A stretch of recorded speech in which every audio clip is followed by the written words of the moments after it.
My name is Ache, and I'm usually the host of Maybe You Can Relate. But for this episode, I'm handing over the mic to a new host.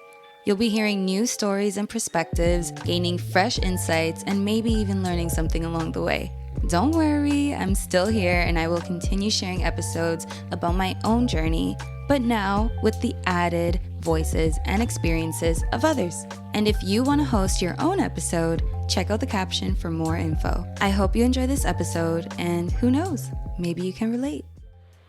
I think as a writer, you become a fan of people who are truly vulnerable. The art of pen to paper is a dying deed that causes a lot of people to soul search to keep the genre alive. And although this format may be a little different, that concept is still in use. The idea that vulnerability translated to words can have positive impact is made true with this very podcast. The words write energy on our hearts that allow us to interpret perspectives far beyond what our eyes can see. And that's the true essence of words. The format doesn't matter, but our intent does. But nonetheless, I too write to stay alive. And in this episode of my wonderful sister's podcast, I wonder if you can relate with Duprih. I know my introduction will never do hers justice, but in any case, here goes nothing. I've debated internally on what my topic should be about and how I can communicate what has mattered most to me in this season. The best testimonies, I believe, are not the ones that sound the best, but the ones that have been truly lived. The raw and unfiltered versions really do have transformative elements that guide people through their own self-discovery. During the last few years of my life, I've experienced a Job-like story. A great climb of achievements that came from no short of hard work and determination that in turn led to a steep decline to begging for basic necessities. I know that may seem dramatic, but it's the truth. I've hesitated on making this episode for a while because being naked and honest for the internet isn't an easy thing. Many people in our generation celebrate a culture of limitless success coming at the snap of a finger. But for many who may not know, Job had it all. He was one of the richest men in his regions in the Bible.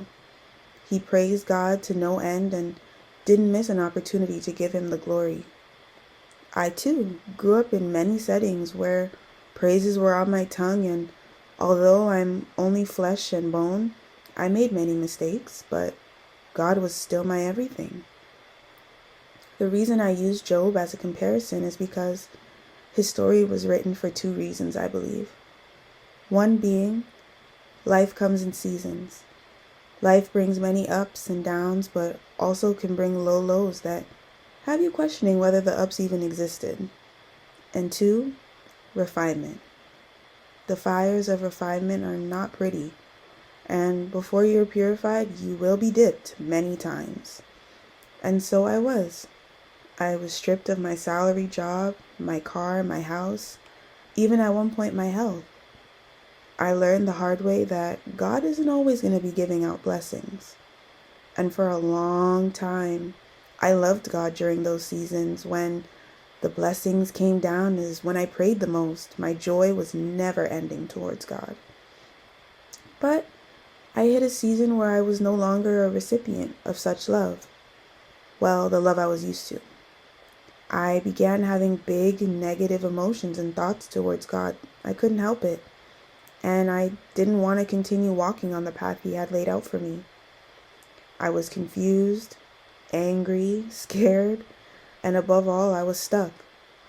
When you've been going steadfast in one direction, thinking your achievements are due to breakthroughs and then you're redirected, it can be a bit of a shocker. For many, many years, I was in the reoccurring dance with the spirit of shame, guilt, and of stagnation, due to the fear of becoming someone new. I didn't even know if I was going to like the new me. I don't know if that makes any sense, but when you've been one way for a long time, it's so hard to flip the switch and walk in faith. I had to learn what Jesus meant in Matthew 17:20.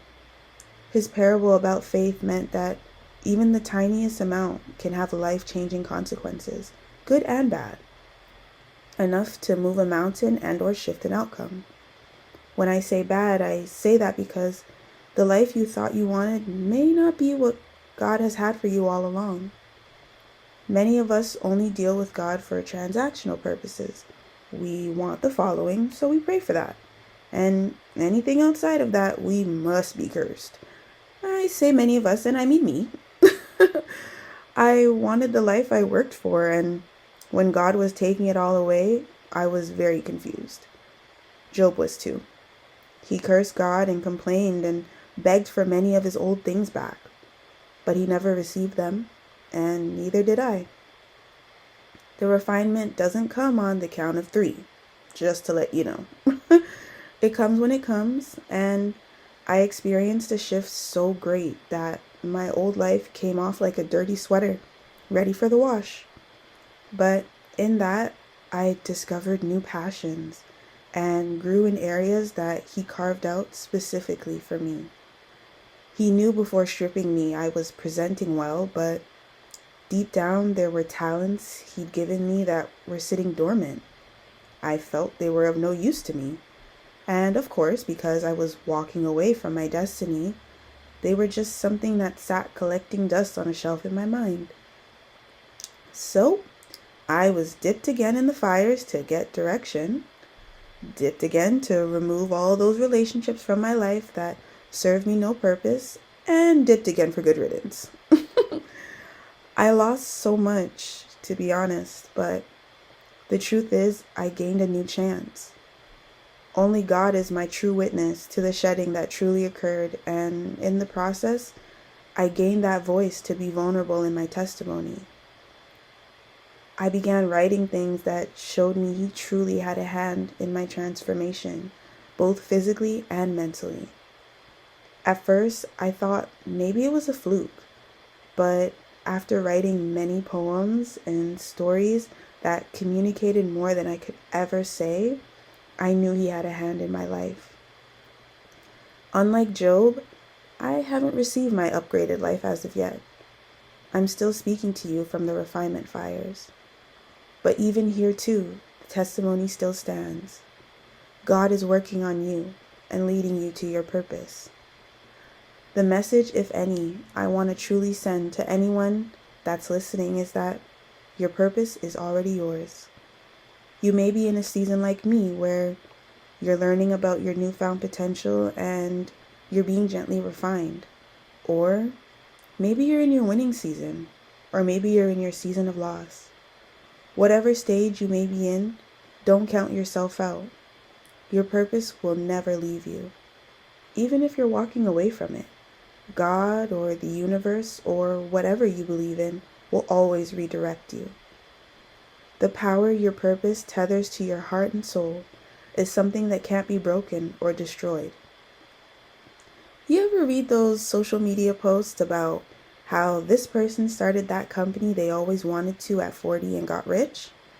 Or that woman that always wanted children and could never conceive and had her miracle baby at 50? What's truly meant for you isn't meant for anyone else. And like Job, what is lost will always be returned to you tenfold. This episode is about the power of purpose. They ask us when we're small, what do you want to be when you grow up? Not because they think we truly know the answer, although some do. I believe they ask us because that's God's funny way of starting the journey of searching for one's purpose early. There is nothing wrong with not knowing or going the wrong direction. Actually, that's what makes your testimony so compelling. It alters your brain chemistry and shows you that, wow, what was I doing all this time? Because once you step into what was made for you, it all becomes so clear. I hope I was intentional with my words today and said what needed to be heard in this episode. And if so, let me know if you were able to relate.